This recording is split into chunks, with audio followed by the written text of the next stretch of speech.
안녕하세요. 책사입니다.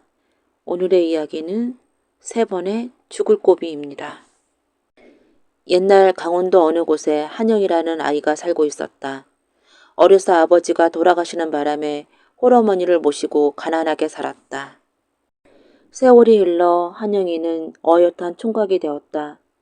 그러던 어느 날 한양에서 과거 시험이 있다는 소식이 들려왔다. 한영이는 과거길을 나섰다. 몇 날 며칠 가서 어떤 고을을 지나는데 여러 아이들이 시끌벅적 떠드는 소리가 들렸다. 다가가서 보니 동네 아이들이 눈먼 판수를 놀리고 있었다. 보다 못한 한영이가 쫓아가서 아이들을 혼내고는 지팡이를 찾아 판수에게 돌려주었다. 어디 가는 누이신데 이렇게 좋은 일을 하신단 말이오. 저랑 함께 우리 집에 가구려. 한영이가 그 집에서 하룻밤을 잘 묵고 나서 아침에 길을 떠나려 하자 판수가 말했다. 이렇게 오신 길에 내가 앞일을 점쳐드리겠소. 사주를 불러보오. 이번 과거에 틀림없이 장원급제를 하겠소. 하지만 죽을 고비가 한 번도 아니고 세 번이나 들었구려. 이 고비를 못 넘기면 급제고 뭐고 다 허사요. 그 말에 한영이는 가슴이 덜컥 내려앉았다. 보세요, 판수님. 죽을 수가 있다면 사는 수도 있지 않겠습니까? 살 방도를 알려주세요. 두 번은 마음먹기 달렸습니다. 마음만 똑바로 먹으면 넘길 수가 있어요. 하지만 마지막 한 번은 아주 어렵군요. 그러더니 판수는 작은 쌈지 하나를 내밀었다. 세 번째 죽을 고비를 이르거든 이 쌈지를 보시구려. 그럼 뭔가 길이 생길 겁니다. 한영이는 쌈지를 받아든 다음 마음을 다잡고 길을 나섰다. 하루 종일 부지런히 걸어서 어떤 주막에 유숙하게 되었다. 그날 밤 주인 여자가 술상을 들고서 들어왔다. 보니 좋은 술과 음식이 가득했다. 아니 이게 웬일입니까? 시키지도 않았는데요. 여자는 한영이한테 술을 따라서 권하더니 곁으로 다가와 앉으며 한영이의 손을 부여잡았다. 한영이는 깜짝 놀라서 손을 뿌리치면서 말했다. 한영이 정색을 하고서 차갑게 말을 하니 여인은 상을 들고 나가려 했다.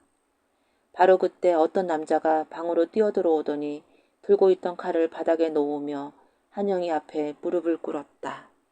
아니, 당신은 누십니까? 저는 이 여자의 남편입니다. 이 여자가 젊은 손님들을 유혹하는 낌새를 채고 몰래 지켜보고 있었지요.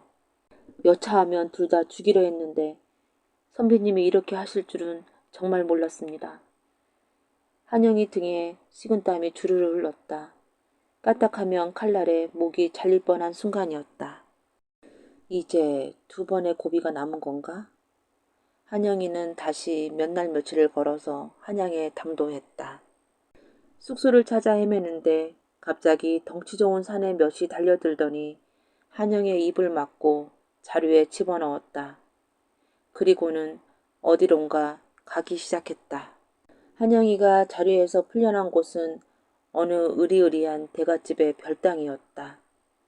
한영이는 종들이 삼엄하게 지키는 가운데 방 안으로 안내되었다. 죄송합니다, 도련님. 다 저희 부모님의 시키신 일이랍니다. 제가 상부사를 타고 나서 첫 남편을 잃을 운명이라고 이렇게 남모르는 도련님을 데려온 곳이지요. 이게 무슨 운명의 장난인지. 그러면서 처녀가 눈물을 지으니 한영이는 제 신세를 잊고 오히려 처녀가 불쌍해졌다. 그가 처녀를 위로하니 처녀는 더 미안한 마음에 어쩔 줄을 몰랐다. 처녀는 품에서 작은 금덩어리 2개를 꺼내더니 한영이에게 건넸다.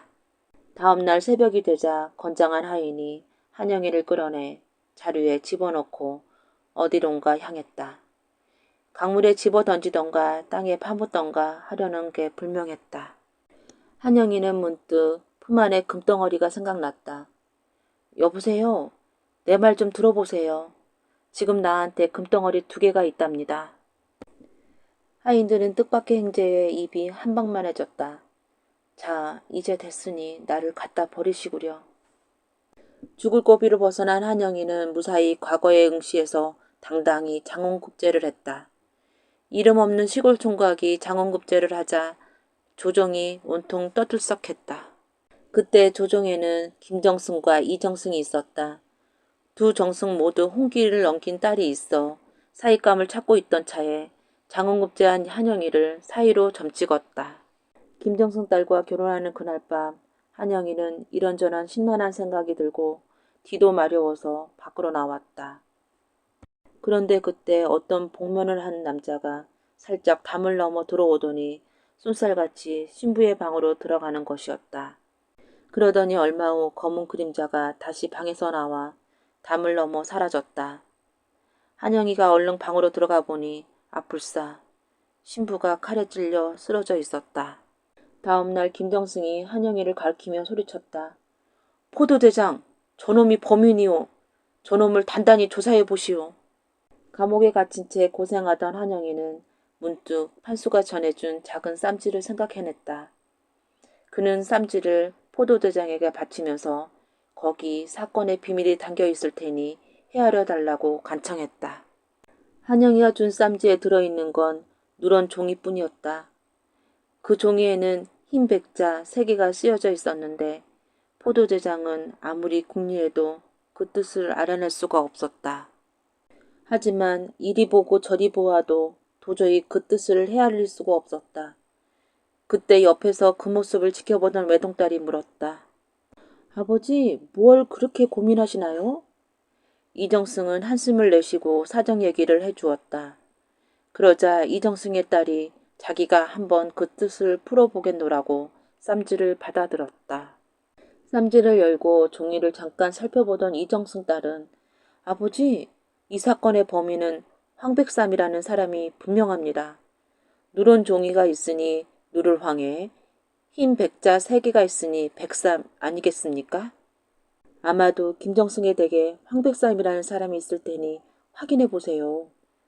아니나 다를까 김정승의 집에는 황백삼이라는 젊은 종이 있었다. 황백삼은 관가에 붙들려 오자 죄상을 털어놓았다. 평소 남몰래 정을 통해왔던 김정승의 딸이 함께 도망가자는 약속을 어기고 말을 듣지 않으므로 홧김에 죽였다는 것이었다. 이렇게 해서 한영이는 겨우 살인 누명을 벗을 수 있었다. 한영이 옥에서 풀려나자 전에 김정승에게 한영이를 빼앗겼던 이정승이 한영이를 사위를 삼겠다고 나섰다. 드디어 첫날 밤이 되었다. 촛불을 켜고 신부의 얼굴을 본 한영이는 그만 놀라고 말았다. 신부는 다른 사람이 아니라 한영이 보쌈을 당해 잡혀왔을 때 금덩이를 내주었던 그 처녀였던 것이다. 둘은 그만 놀라고 반가워서 말문이 막혔다. 그 사연을 듣고 놀라지 않은 사람이 없었다. 우여곡절 끝에 맺어진 두 사람은 그 후 오랫도록 행복하게 잘 살았다고 한다.